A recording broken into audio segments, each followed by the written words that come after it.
하나님 말씀 보겠습니다. 오늘 이 아침에 하나님께서 우리에게 주시는 말씀 시편 25편 1절로 7절까지의 말씀입니다.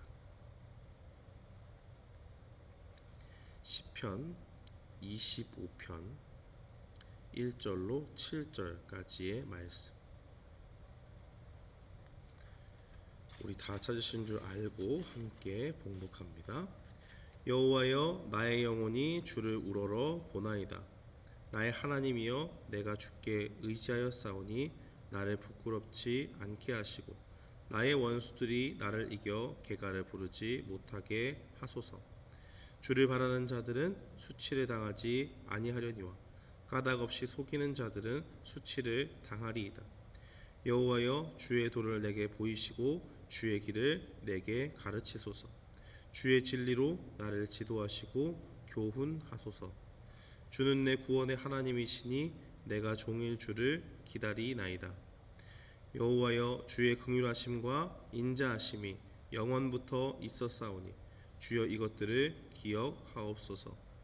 여호와여, 내 젊은 시절의 죄와 허물을 기억하지 마시고 주의 인자하심을 따라 주께서 나를 기억하시되 주의 선하심으로 하옵소서.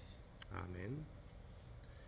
저는 본문 말씀 시편 25편 1절로 7절 말씀을 통해서 수치를 당하지 않게 하소서라는 제목으로 주의 말씀을 선포하겠습니다.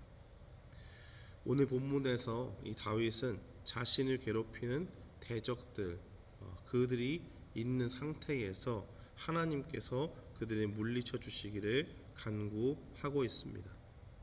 우리는 우리의 인생 가운데 우리가 공경에 처할 때마다 두 가지 중에 하나를 선택해야 됩니다. 하나는 그 공경 가운데서 우리의 열심을 다해서 헤쳐나가려고 하다가 좌절과 낭만 가운데 빠지는 그러한 선택이 하나 있고, 그 반대의 선택을 또 반대 선택이 있다면 그것은 그 가운데서 하나님을 붙잡는 것을 의미합니다. 우리는 자꾸 우리도 모르는 사이에 우리의 스스로의 힘을 의지하려는 경향이 있고, 우리의 힘을 의지해서 이 땅을 헤쳐나가는 것이야말로 참된 인간다움의 모습이다라고 그렇게 생각하는 경향이 있습니다.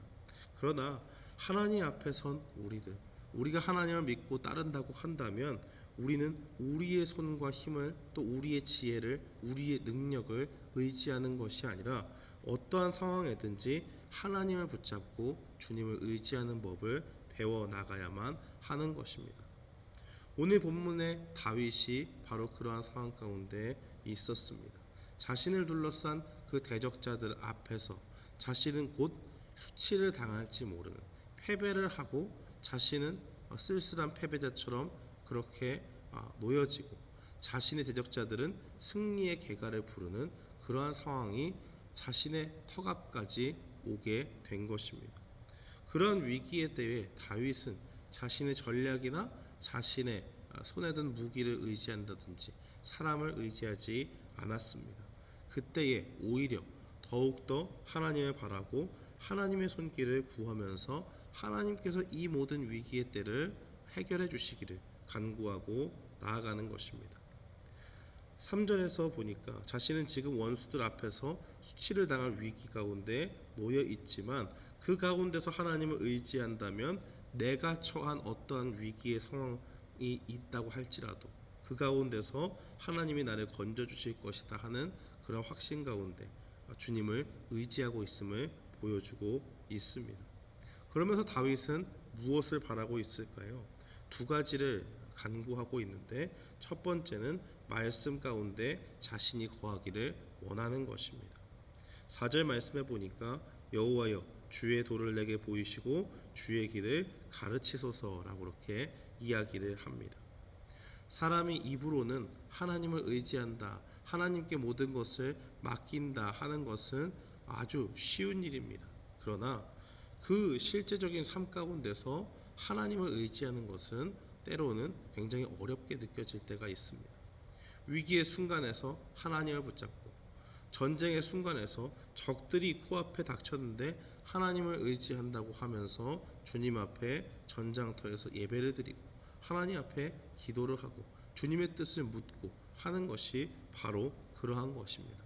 다윗은 중요한 순간순간마다 하나님께 묻고 구하면서 그때에 주시는 하나님의 지혜의 말씀을 구했습니다. 언제나 승리의 전략은 하나님으로부터 나왔고 하나님의 말씀이 없을 때에 하나님께 간구하지 않고 나아갔을 때에 패배한 그러한 모습들을 우리는 종종 보게 됩니다. 다윗은 지금 자신의 코앞까지 닥쳐온 이 위기 가운데서 인간적인 해결책보다 하나님의 지혜를 간구하고 있습니다. 하나님의 말씀을 간구하는 것입니다. 이스라엘 왕에게 늘 주어지는 것은 하나님의 말씀을 가까이 하는 것입니다. 하나님의 말씀을 가까이 하고 그 말씀을 마음에 새기고 그 말씀을 마음에 새길 뿐만 아니라 그 말씀을 지켜 행하는 것이야말로 왕의 성공적인 그러한 지도력을 증명할 수 있는 유일한 기회입니다. 그것은 어리석은 것이 아니라 하나님께 모든 것을 맡기며 정말 하나님께 주님의 뜻 가운데 내가 거하기를 원하고 이 나라를 다스리는 모든 지혜가 주님께 있사오니 내가 주의 말씀 그대로를 지키기 원합니다 하는 그 신앙 고백을 하고 있는 것입니다. 다윗의 생각에는 하나님의 말씀을 떠나서는 결코 하나님을 온전히 붙잡을 수 없고 하나님의 뜻을 알 길이 없습니다. 그렇기 때문에 하나님의 말씀에 떠나 있다고 하는 것은 패배에 마땅한 결과가 나올 수밖에 없는 것입니다. 사랑하는 성도 여러분, 우리가 이 땅을 살아가면서 누구나 패배하기를 원치 않습니다. 어떠한 상황 가운데서도 어떠한 위기 가운데서도 그것을 헤쳐나가기를 원하는 것이 사람의 마음입니다.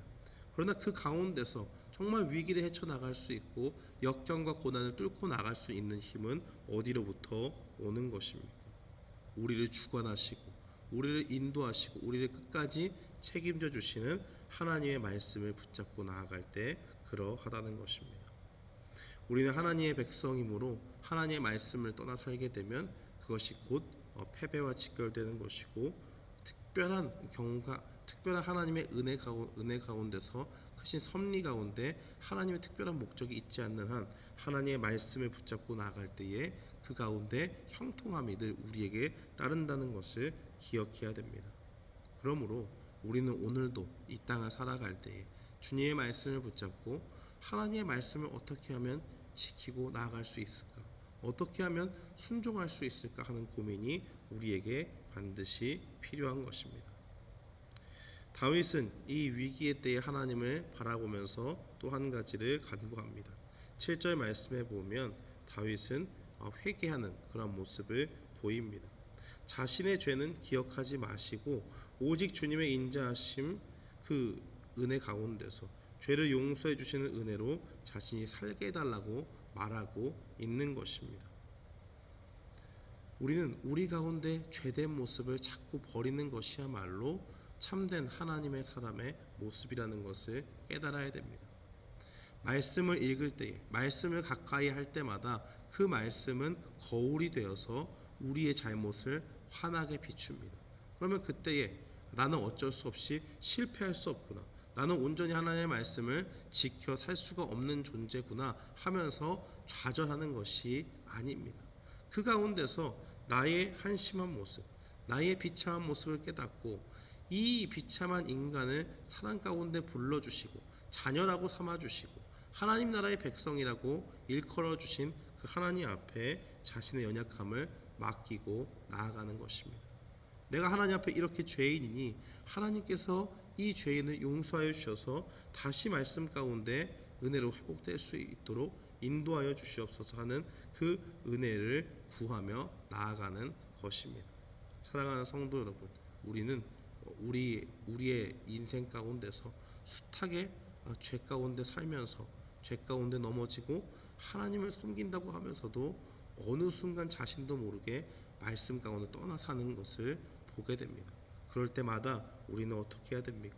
하나님 말씀 앞에 다시 돌아가고 100번 넘어져도 101번 일어나서 하나님을 붙잡고 주님 앞에 끝까지 회개의 그러한 기도를 드리는 것이 반드시 필요함을 보여주고 있습니다. 이렇게 하나님을 의지하고 하나님을 경외하는 자에게 어떠한 복이 임하게 됩니까? 14절 말씀에 보면 하나님께서 친밀함 가운데 그 언약을 보이시고 15절에 그 발을 그물에 빠지지 않게 하실 것입니다. 하나님을 경외하고 따르는 삶, 그것은 곧 하나님의 말씀을 붙잡고 나아가는 삶이요 우리 가운데 죄를 날마다 회개하며 나아가는 삶입니다. 그러한 중심을 가지고 주 앞에 나아가게 된다면 우리에게 어떠한 고난과 역경이 온다고 할지라도 그 가운데서 주님을 붙잡고 나아가는 그러한 사람들에게 하나님께서 구원의 은혜를 베풀어 주실 줄 믿습니다. 모든 상황이 불안한 요즘과 같은 이 팬데믹의 상황 가운데서 우리가 끝까지 주님을 지치지 않고 의지하면서 우리의 영혼이 온전히 주님께 향할 수 있도록 날마다 간구하며 주님을 바라보며 주님의 도우심을 의지하는 우리 모두가 되기를 주님의 이름으로 축원합니다. 아멘.